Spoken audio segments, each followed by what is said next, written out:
तो बोले वो भैंसा वही खड़ो, भैंसा थोड़ी नहीं गए हो। तो बोले भैंसा के ऊपर बैठ के आए हो। तब स्वामी जी ने वह भैंसा के ऊपर कृपा दृष्टि करी भैंसा की ओर, तो देखे कि अरे ये तो मेरे वो बगीचा की मालिन है, या को मैंने शाप दियो और आज या को कार्य सिद्ध भयो कि आज या की पीठ पर ठाकुर जी विराजे। ऐसे कृपा श्री स्वामी जी की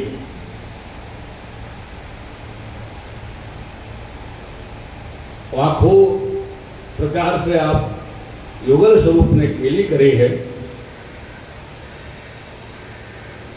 और पूरे क्रम लीला को भयोवा के पश्चात आप श्री स्वामी जी पुनः बरसाना पधारे हैं।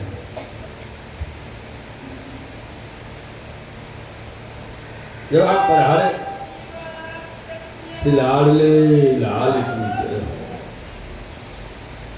तो वहां एक विषय ये आवे कि या जगह पे जब प्रिया प्रीतम दोनों विराजे हैं और दोनों अरोग्य की लीला किए हैं, अन्य और लीला किए हैं, तो वास्तव में श्री ठाकुर जी ने इन्हें चारों सखन को अलग क्यों खड़ा कर दियो, दूर क्यों भेज दियो? ये तो ठाकुर जी के निज सखा है ना, और कुंज की लीला में तो सब सखी भाव में है, और सखीन के सन्मुख में तो लीला होए, या ये भाव प्रकट होए कि मेरे भैया कि ये सखी तो है, श्री स्वामी जी की निज सखी है, लेकिन कभी कभी प्रिया जी को अपने प्रियतम के संग में लीला करने में अपनी सखीन के सन्मुख में भी संकोच होए, तो वह संकोच से बचने के लिए ठाकुर जी ने इनको दूर करो, लीला के दर्शन नहीं कराए ऐसा नहीं है, तो दूर से दर्शन कराए, जैसे कुंज में ये सब सखी करती वैसे ही दर्शन कराए, लेकिन थोड़ी दृष्टि से अलग रखे कि संकोच नहीं हो लीला। तो इन चारों को पास बुलाए श्री गोवर्धन नाथ जी सत्तू पांडे से कही गए, देख के आओ बाहर एकदम शांत भयो के ना भयो मिले को। सत्तू पांडे जी बाहर आए, तोड़ के घने से निकल के देखे तो खबर आई गोवर्धन से कि वो तो मिले वापस रह गए। इनने आके कही कि महाराज ये तो आपको प्रताप है, श्री गोवर्धन धर आपके प्रताप से मिले से वापस चलो गए, कोई क्लेश नहीं है, कोई उत्पात नहीं है। तो बोले चलो पधारो मुकु मंदिर में पधराओ। पुनः श्री गोवर्धन नाथ जी भाई भैंसा के ऊपर विराज के गिरिराज जी के ऊपर मंदिर में पधारे। जब आप मंदिर में पधारे, वास में गिरिराज जी के नीचे खड़े हुए वह भैंसा ने अपने प्राण छोड़ दिए, देह छोड़ दिए और जाके लीला में पधार गए।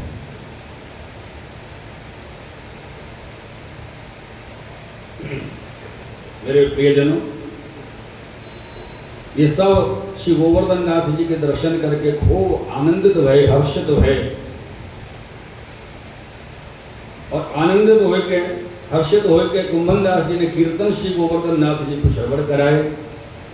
बहुत पद श्री कुंभन दास जी गाए।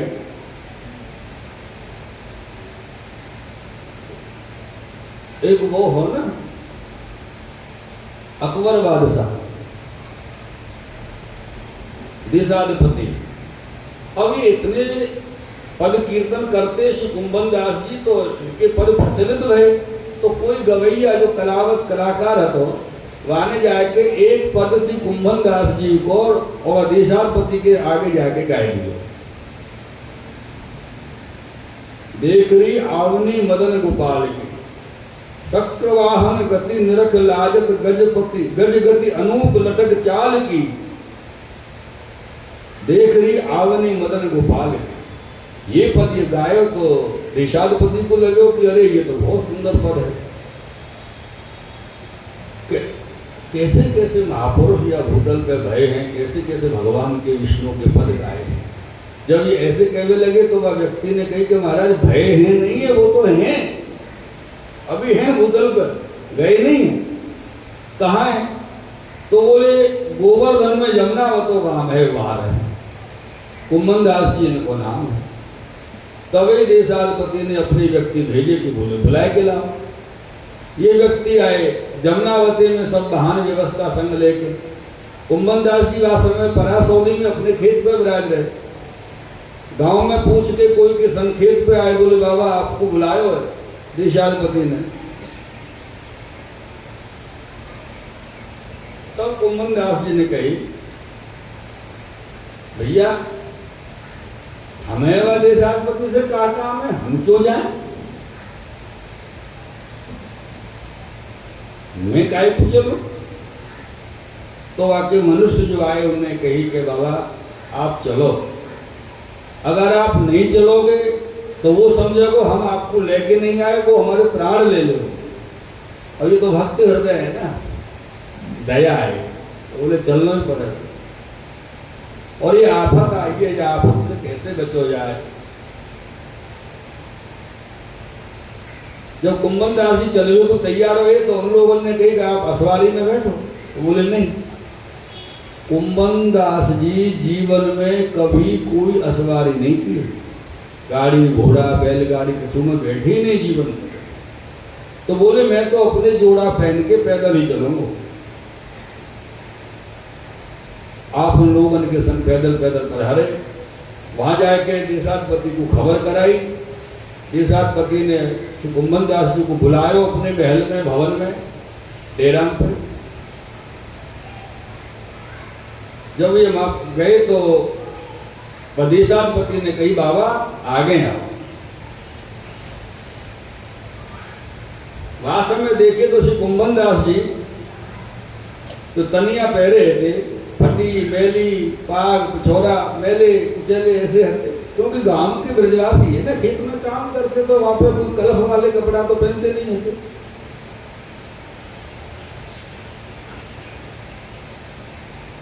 ये सब देखे।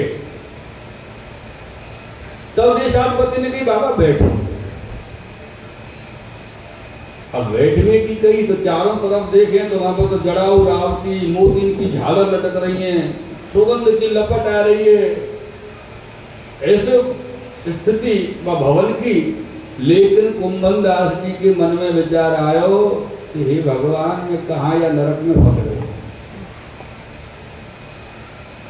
मैं कहाँ या नरक में फंस गया। या से तो हमारे ब्रज के रूख अच्छे हैं, रूख समझे ना,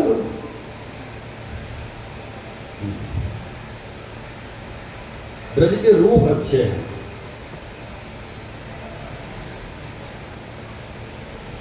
तब श्री रूखन के मध्य में श्री गोवर्धन नाथ जी विराजे। गोवर्धन नाथ जी लीला करें, कैसे सुंदर वो रूख है। रूख मतलब वृक्ष, पेड़। कुंभन दास जी मन में विचार कर ही रहे, इतने में देशाधिपति ने कही जो बाबा आपने विष्णु पद बहुत किए हैं तो कोई पद मुंह को सुनाओ।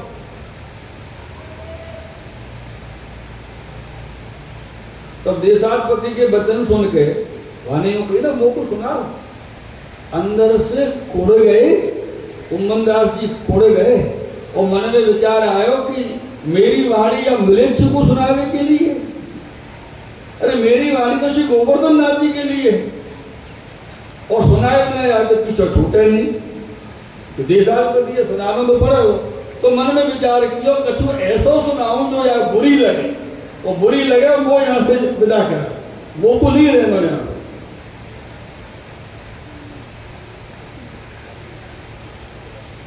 तो श्री कुंभन दास जी ने गाए कि भक्तन को कहा शीघ्र सो काम, भक्तन को कहा शीघ्र काम, आवत जात पनैया टूटी विसर गयो हरि नाम। जा को या तक तो ठीक, भक्तन को कहा शीघ्र सो काम, आवत जात पनैया टूटी विसर गयो हरि नाम। चलो यहाँ तक तो ठीक बात है। आगे ऐसी बात कहने को कुंभन दास जी जैसा कलेजा चाहिए देशाधिपति के सामने। कुंभन दास जी कह रहे कि जाको मुख देखत दुख उपजत। अब मुंह पे ही कह रहे कि तेरे मुंह देख के मेरा हृदय विदीर्ण है रहे हो, नहीं भारे मुख तेरे मुंह देखना कि जाको मुख देखत दुख उपजत, ताको करनो पर प्रणाम। कुंभन दास लाल गिरधर बनु, ये सब झूठो धाम, भक्त को कहा शीघ्र सौंपा। या पद को सुन के देशाधिपति मन में कुड़ गए, पर कछु कह न सके। और विचार भी लगे जो इनको कछु लोभ तो है ना मुझसे, जो मेरे गुणगान करेंगे, मेरे सामने अच्छी बात करेंगे, लालच हो लोभ हो तो कछु व्यक्ति करे। इनको तो ईश्वर स्वयं काम है। ये विचार के अकबर बादशाह ने कही कि बाबा मुझको कछु आज्ञा करो कि मैं कछु करूं आपके लिए, जमना बतो काम आपके लिए लिख दूं कि और कछु करूं, ऐसे कछु तो कहो। जवा ने कही कि कछु कहो, तो कुंभन दास जी ने कही जो कहूँगा तो करोगे? बोले हाँ बिल्कुल करेंगे। तो बोले आज पीछे मोह कहो यहाँ बोलियो मती, यही करियो, मोह मत बोलियो कहो अपने साथ। ऐसे कही तो बादशाह ने कुंभन दास जी को विदा की। अब कुंभन दास जी वहां से चले, लेकिन मन में श्री गोवर्धन नाथ जी को बड़ो विरह, बड़ो क्लेश, बड़ो विरह क्लेश करते चले। रास्ता में आ रहे हैं, तेज गति से चल रहे हैं और विरह में चल रहे हैं, तो वह पद गायन करते हुए विरह के पद गाते चले आ रहे हैं। कब हो देख हो इन नैनन, अभी कछु ज्यादा समय व्यतीत नहीं भयो है, अभी तो सुबह सुबह गए हैं और आ भी रहे हैं मध्य काल में। लेकिन बोले कब हो देख लो इन नैनन, मैंने नेत्रन से कब अपने श्री गोवर्धन नाथ जी को देखूं। सुंदर श्याम मनोहर मूर्त अंग अंग सुख दैनन, कब हो देख लो इन नैनन। ऐसे पद मार्ग में करते चले आए। और जैसे आप श्री गोवर्धन नाथ जी के मंदिर में आए, ये कुंभन दास जी के दोपहर निकले, दोपहर को समय गयो, वहां में ऐसो समझो कुंभन दास जी दो युग ठाकुर जी के विछोर हो गए, ऐसी गति उनकी। और जब श्री गोवर्धन नाथ जी के दर्शन किए तो सब में दुख चले गए, फिर कोई दुख बचा नहीं। और सामने आए कि आपने ठाकुर जी को कीर्तन सुनायो, नैन भरी देखो नंद कुमार, तादनते सब भूल गई हो विसर गयो पति परिवार, नैन भरी देखो नंद कुमार। ऐसे अनेक कीर्तन से कुंभन दास जी की। तब कुंभन दास जी सोच गोवर्धन नाथ जी ने कही, कुंभन दास तू धन्य है, तू धन्य है, तू मेरे बिना एक पल एक क्षण तो कल नहीं पड़े। पर एक बात कहूं, तेरे बिना मुझको भी कल नहीं पड़े। ये श्री गोवर्धन नाथ जी कह रहे हैं कि तेरे बिना मुझको भी कल नहीं पड़े। ऐसी श्री गोवर्धन नाथ जी की और श्री कुंभन दास जी की परस्पर प्रियता थी। ये देशाधिपति जो राजा हो, वाके भीतर में राज करते राजा मानसिंह, ये सब जीत के आए, देशाधिपति से मिले। मन में विचार भयो कि अब आयो हूं तो मथुरा दर्शन कर तो, यमुना जी स्नान कर तो अपने देश को जाऊं। मथुरा में आए, वहां के जो सब हते गौर, उनके मन में विचार आयो कि राजा आयो मानसिंह, ज्येष्ठ को महीना हो, अभी ज्येष्ठ ही चल रहे हो, देखो आज ज्येष्ठ है त्रयोदशी, ज्येष्ठ को महीना। और सबने देखी राजा मानसिंह आयो तो भगवान के ठाकुर जी के केशवराय जी वगैरह सबके दर्शन करेंगे, तो भगवान को अच्छो सजाए देना चाहिए। जेठ के महीना में सबने अपने ठाकुर जी के श्रृंगार जरीके कर दिए और राजा को दर्शन करावे ले गए। बोले अच्छे दर्शन करोगे भगवान के तो राजा भेंट ज्यादा करे, खुश है जाए, बड़े बढ़िया सजाए ठाकुर को। क्योंकि यहाँ पे श्रृंगार को तो और सेवा को तो प्रकार ही नहीं है ना, सजावट को प्रकार है। अगर सेवा को प्रकार हो तो वास्तव में ये भाव नहीं आते कि राजा प्रसन्न होए वो ठाकुर जी को जरी धरा हो, तो ठाकुर जी सुख को विचार नहीं है, तो राजा को प्रसन्न करने को विचार है। ये बात है। राजा ने मन में विचारी कि मेरे लिए इन लोगों ने ठाकुर जी को कितना श्रम दिया है। वहां से आप वृंदावन पधारे। वृंदावन में जब जाके देखे संत महंतन ने पता चली कि राजा मानसिंह आए हैं, उनने भी अपने अपने मंदिर में भगवान को सबको जो है जरी के सब वस्त्र धराए, पाग फेंटा सब। वहां दर्शन करके पर राजा को मन चित्त प्रसन्न नहीं भयो। तो आगे मन में ये आ रही कि इतनी गर्मी में ठाकुर जी को जरी कैसे आ सके। वहां से आए गोवर्धन। जब गोवर्धन में आए तो कोई उनके साथी ने कही कि यहाँ गोवर्धन में श्री गोवर्धन नाथ जी विराजे, मंदिर है, दर्शन करोगे? तो बोले हाँ, गोवर्धन नाथ जी के दर्शन जरूर करेंगे।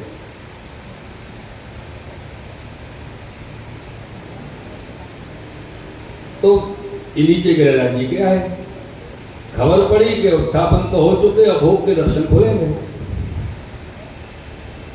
ज्येष्ठ को महीना, गिरिराज जी एकदम तप रहे थे बहुत गर्मी की वजह से। तपते गिरिराज जी पर राजा ऊपर चढ़ के गए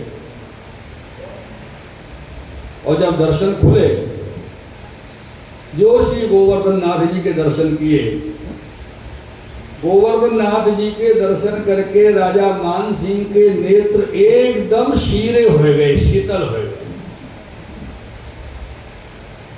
क्योंकि उन दिन में श्री गोवर्धन नाथ जी की सेवा बड़े वैभव से होती। उषण काल के दिन गुलाब के जल से छिड़काव भय हुए और अर्घजा की लपट आ रही है, सुगंध बड़ी सुंदर आ रही है। दोहरे पंखा ठाकुर जी के ऊपर ढोराया जा रहा है। ऐसा सेवा को प्रकार, सफेद पाग, परदनी को श्रृंगार, श्रीकंठ में मोतिन की माला, मोतिन के कर्णफूल, मोतिन के सूक्ष्म सब भूषण मोतिन के धराए और सुगंधित और सीरी सीरी प्यार लगी। ठाकुर जी के अंग स्पर्श करती हुई जो प्यार बाहर को आ रही वो राजा को लगी। तो राजा मान सिंह को रोम रोम शीतल है गए। तो सेवा की रीत देख के राजा मान सिंह ने कहो तो सेवा तो यहाँ है, जो श्री ठाकुर जी सुखों विराजे और साक्षात श्री कृष्ण प्रकट भये, ये भागवत में सुने रहते। श्री गोवर्धन नाथ जी यही है। तो आज मेरे बड़े भाग्य हैं जो मैंने ऐसे दर्शन पाए। संयोगवश वह समय पर श्री कुंभन दास जी श्रीनाथ जी गोवर्धन नाथ जी के सन्मुख में कीर्तन कर रहे और गोवर्धन दर कोट के अंदर बिलावनी स्वरूप सो मन हरण, जैसे तैसे रस रूप कुंभन दास जी ने पद गाए वैसो आपको स्वरूप हो।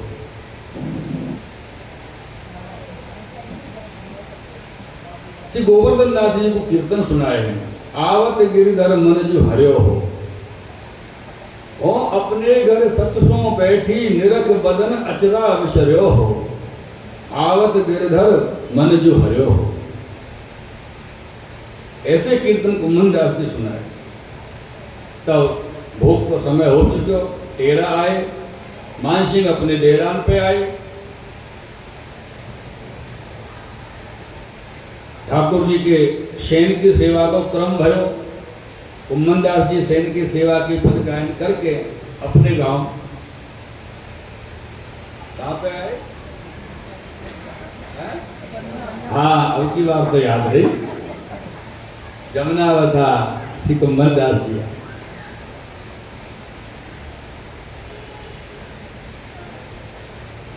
जब कुंभन दास जी जमुनावता में आए, इधर मानसिंह अपने डेरा पे आए। वहां पर आए कि श्री गोवर्धन नाथ जी के स्वरूप की चर्चा आपस में सब करने लगे। तो चर्चा के मध्य में कुंभन दास जी की बात आई। मान सिंह बोले कि वो जो बाबा में कीर्तन कर रहे थे वो कौन थे? बड़ो सुंदर कीर्तन पद गायो थे ठाकुर जी। तो कोई ने कही कि वो कुम्भन दास जी हैं, गौरवा क्षत्रिय हैं और बड़े ही निष्कंचन हैं। तो बोले हम उनको मिलना चाहें। दूसरे दिन प्रातःकाल राजा परिक्रमा के लिए निकले। इधर एक अलग लीला हुई। प्रातःकाल स्नान सब करके कुम्भन दास जी चंद्र सरोवर पर अपने खेत पे आए विराजे। तब श्री गोवर्धन नाथ जी पधारे और आके श्री कुम्भन दास जी की गोदी में विराजे और कुम्भन दास जी से कही, कुम्भन दास मैं दोस्तों बाप के भी आयो। इतनी कही तब तक मानसिंह राजा आ गए। तो वह मानसिंह को देख के ठाकुर जी उठ के दूर भागे और पेड़ की ओटक में खड़े।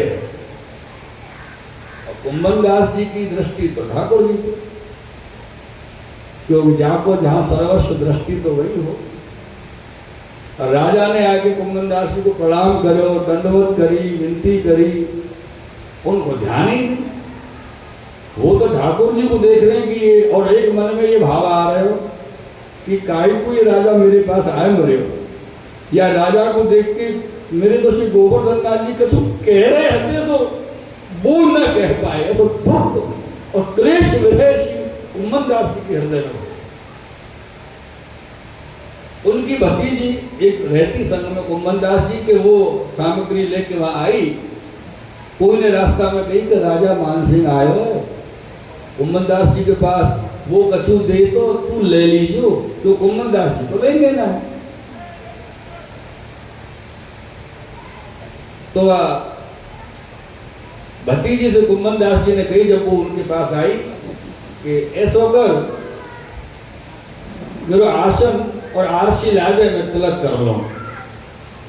तो भतीजी ने कही बाबा आसन तो पड़िया खाए गई, आरसी पी गई।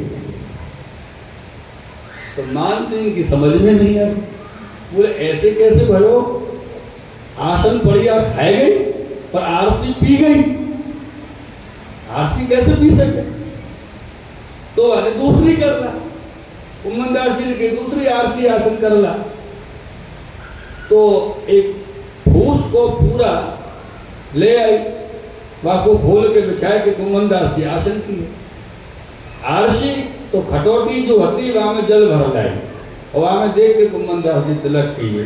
तब मानसिंह को लगे कि सच में कुम्भन दास जी के यहाँ धन को बड़ो संकोच है। तिलक करे कि आरसी तक नहीं है कि आप मुंह देख के तिलक कर सकते।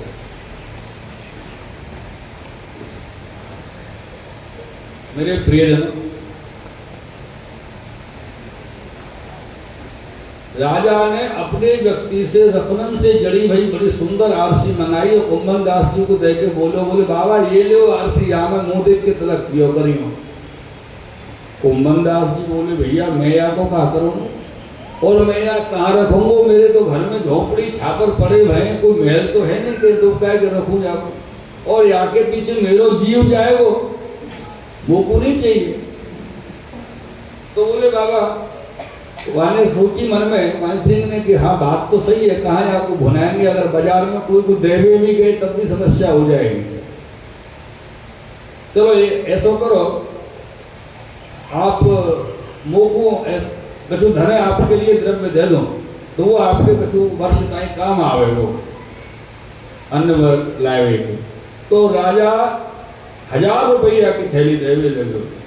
तो कुम्भन दास जी बोले भैया वो को क्यों दे रहे हो, मैं कोई ब्राह्मण थोड़ी हूँ तुम वो दान कर रहे हो, वो को नहीं चाहिए। इनके मन में आई तो बड़े त्यागी हैं, नहीं लेंगे। तो फिर इन्होंने उनकी करी कुम्भन दास जी से। अच्छा बात का हुई, पहले तो कुम्भन दास जी आगे तरफ देखे ही नहीं ना। तो गोवर्धन नाथ जी ने इशारे से कह दी कि मैं यही हूँ और तो से प्रसन्न हूँ, तू बात कर ले, घबरा क्यों रहे। तब बात करने लगे। तो बोले ऐसा करो आप मुझको अपने मोदी बता दो। मोदी हो ना, अपने गुजरात में तो मोदी बहुत होंगे, या समय तो गुजरात के मोदी जी, देश के मोदी जी। मोदी बता दो, मैं वहां के पास द्रव्य जमा कर जाऊंगा और वहां से आप जब चाहो जितना चाहो सामग्री सामान लेके आ सकते। तो कुम्भन दास जी ने कही भैया हमारे मोदी तो ये पेड़ है, गर्मी के मोदी तो ये करील के पेड़ है, जहां में टेटी हो, फल पुष्प हो, टेटी उतरे, बढ़िया अठानो तैयार हो, संधानो तैयार हो, सब्जी बन जाए टेटी की, और क्या चाहिए। जाड़े के हमारे मोदी ये बेर के पेड़ है, बढ़िया बढ़िया बेर आवे, बेर उतारो और ठाकुर जी को सामग्री सब्जी सिद्ध करा के धराओ। तब मान सिंह समझ गए कि जिनके मोदी पेड़ हैं, वृक्ष हैं,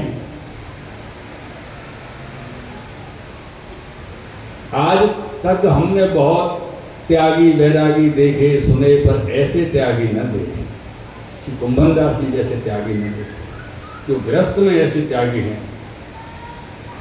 मान सिंह कुंभन दास जी को प्रणाम करके चलवे लगे और कही, जो बाबा मुँह को कछू तो आज्ञा करो।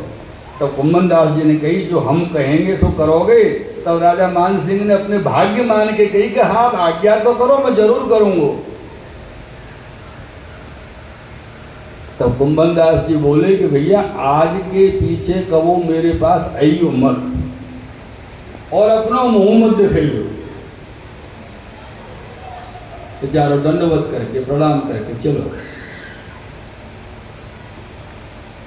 जब वो गए हो तो भतीजी बोली, बोले बाबा ये राजा कछु दे रहे हो तो लियो क्यों नहीं, ले लेते। तो कुंभन दास जी व भतीजी से बोले, बोले चुप कर राण, गोवर्धन दास जी सुनेंगे तो खींचेंगे कि कुंभन दास जी की भतीजी बड़ी लोभ है, लालची है। बोले ना मैं तो ऐसे ही कह रही। बोले ऐसे नहीं कहना।